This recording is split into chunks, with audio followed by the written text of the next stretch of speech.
Exam में कुछ दिन आपके सामने हैं और हर 100 बच्चा जो बैठेगा उसमें से 80 से 85 बच्चा जो है वो फेल हो जाएगा। आज मैं आपको पढ़ाई का तरीका नहीं बताऊंगा, वो कारण बताऊंगा जिसकी वजह से जो है मैक्सिमम बच्चे फेल हो रहे हैं। 90 प्लस मार्क्स आ रहे हैं, 3 सब्जेक्ट में उनके 90 प्लस मार्क्स आ रहे हैं और एक सब्जेक्ट ऐसा है जिसके अंदर उनके 30 से भी कम नंबर आ रहे हैं और as a result of that क्या लिखा हुआ जाता है? फेल।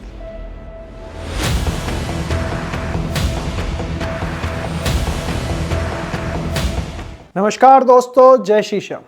सीए फाउंडेशन के अंदर बच्चा क्यों फेल हो रहा है न्यू स्कीम में।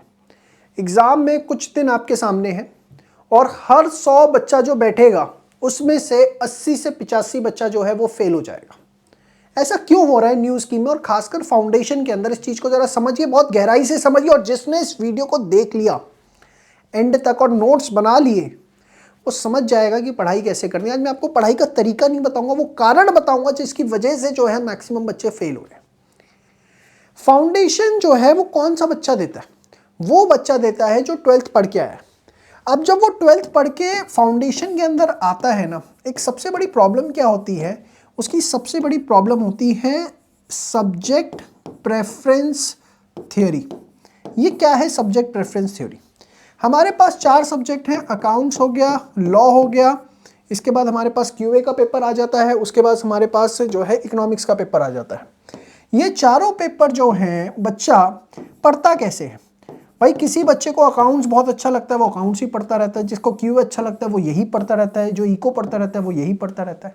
फर्स्ट टाइम मैंने अपनी हिस्ट्री में देखा है कि ऐसे बच्चे देखने को मिले हैं जिनके 3 सब्जेक्ट्स में 90 प्लस मार्क्स आ रहे हैं। 3 सब्जेक्ट में उनके 90 प्लस मार्क्स आ रहे हैं और एक सब्जेक्ट ऐसा है जिसके अंदर उनके 30 से भी कम नंबर आ रहे हैं और as a result of that क्या लिखा हुआ जाता है? फेल। यही है सब्जेक्ट प्रेफरेंस थ्योरी कि आप जो है कुछ अपने जो पसंदीदा सब्जेक्ट है, वो अकाउंट्स हो सकता है, किसी का लॉ हो सकता है, किसी का क्यूए हो सकता है, किसी का इको हो सकता है, बार बार बार बार बार बार बार बार उसी पे ध्यान जा रहा है और जिससे आपको डर लग रहा है आप उसको देख ही नहीं रहे। आप मुझे बताइए, ठीक है मत देखिए, मैं एक आपको कहानी बताता हूँ, ये आपने सुनी भी होगी कि कबूतर जो है ना बिल्ली को देख करके आंखें बंद कर लेता है। कबूतर जो है वो बिल्ली को देख करके आंखें बंद कर लेता है ये सोचकर कि बिल्ली मुझे नहीं देख रही, बिल्ली मेरा शिकार नहीं करेगी। तो कबूतर अक्लमंदी का काम कर रहा है या बेवकूफ़ी का? सेम चीज़, अगर आपको किसी सब्जेक्ट से डर लग रहा है, चाहे वो लॉ से लग रहा है, अकाउंट से लग रहा है, क्यूए से लग रहा है, इको से लग रहा है, आप उसको पढ़ना छोड़ दो और दूसरे सब्जेक्ट पे ज़्यादा ध्यान दो कि उस पर ज़्यादा नंबर आ जाएंगे, तो आप ये अक्लमंदी का काम कर रहे हैं, बेवकूफ़ी का। आप खुद सोचिए, जिस सब्जेक्ट से आपको डर लग रहा है ना, आप उससे घबराइए मत। आप उसके लिए बड़ी सिंपल सी थ्योरी अपनाइए कि डेली जो है आप उसके 2 से 3 घंटे फिक्स कर दीजिए, 2 to 3 आवर्स फिक्स कर दीजिए और कुछ नहीं करना। सपोज मैक्सिमम बच्चों को मैं एज्यूम करता हूँ या तो लॉ में डर लगता है या क्यूए में। अकाउंट्स इक्वज मतलब आप पढ़ के आ रहे हो तो 11 12 से और मोस्टली कंटेंट वही होता है, तो आपको ऐसी कोई दिक्कत आती नहीं है। लेकिन सपोज आपको लॉ से लग रहा है क्यूए से, आप 2 से 3 घंटे अलग कर दो और आपको उसमें क्या करना है? आपको कुछ नहीं करना। इस 2 से 3 घंटे में इसके क्वेश्चंस अपने हाथ से हैंड रिटन प्रैक्टिस करने हैं, देखने नहीं है। चाहे आप इस 2 से 3 घंटे में 2 क्वेश्चन करो लेकिन अपनी आत्मा से आवाज आनी चाहिए कि अब ये जो 2 क्वेश्चन करे हैं ना, अब ये दोबारा देखने नहीं पड़ेंगे, ये मैंने ऐसे करे। सपोज आपको लॉ में तकलीफ होती है, आप 5 क्वेश्चन का टारगेट बनाओ कि मुझे रोज 5 क्वेश्चन याद करने हैं और लिखने हैं, रोज के 5 क्वेश्चन। शुरुआत में लगेगा 5 क्वेश्चन से होगा क्या, लेकिन बताऊं अगले 20 दिन आपने कर लिया तो 100 क्वेश्चन आपके तैयार हो जाएंगे। 100 क्वेश्चन तैयार होने का मतलब समझते हो? 100 क्वेश्चन तैयार होने का मतलब है आपका 40% लॉ प्रिपेयर हो गया। तो 5 क्वेश्चन का टारगेट आप बनाओ। क्यूए में आपको डर लगता है, घबराओ मत, आप रोज के 30 क्वेश्चंस का टारगेट बनाओ। मेरे को 30 क्वेश्चन रोज के करने और ऐसे करने की पूछो मत। और ये 2 से 3 घंटे में अचीवेबल टारगेट्स बता रहा हूं मैं आपको।